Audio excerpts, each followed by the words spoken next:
My name is Brooke from Teach Over the Rainbow. I am an Army veteran turned teacher turned business owner.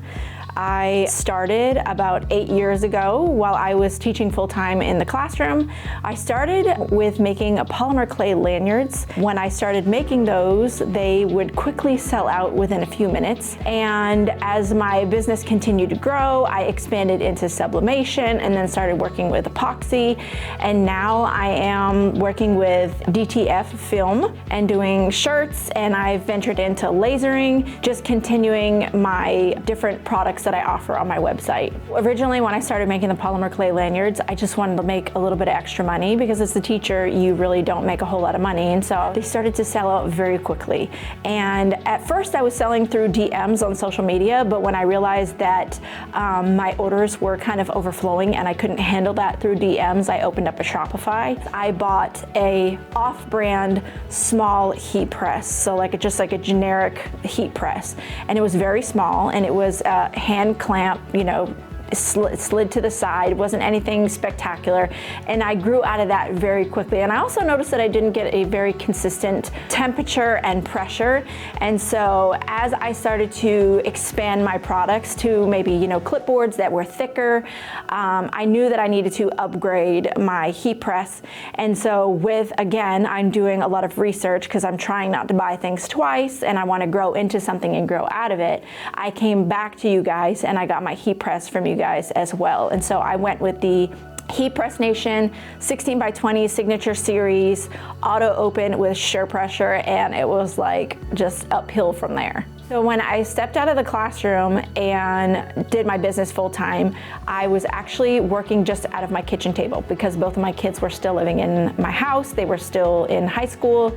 And as one of them graduated and moved out and went off into the military, I took over one of the spare rooms and just had an IKEA desk in there. I was working on a desk. Not long after that, I got a Create Room Dream Box, which is, a crafter's dream. And I quickly grew out of that because as I was expanding from polymer clay lanyards to sublimation, I needed more space. After my daughter moved out and there was 2 empty rooms, I took over both of those rooms. As I added more sublimation products, I started finding my own manufacturers for different sublimation blanks, etc. I grew out of that and made the decision to actually build a shop on my own property. I spent 9 months with a leaky building, and it was just the most stressful thing, and I almost quit. I almost gave up. I dug really deep into my faith, and I built a close relationship with God, and I felt Him tap me on my shoulder and said, "Do not give up. It's not time for you to give up yet." And after 3 roofs and 4 builders, I finally found somebody, and within 3 days of me meeting him, he completely restructured my whole building, put a whole new roof on, and it looked 1,000 times better than it did when the first guy got to it. As I was moving into that shop, I kept asking myself, where did I put all of this stuff?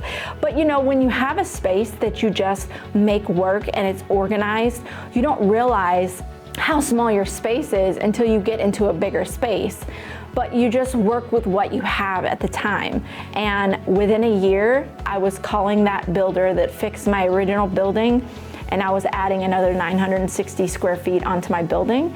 And I am currently in the process of finishing up that new addition to my space. More machines, more collaborations with Heat Press Nation. I'm super excited about it. I honestly started with a vinyl cutter. I think that's probably, Pandora's box when you're talking about crafting.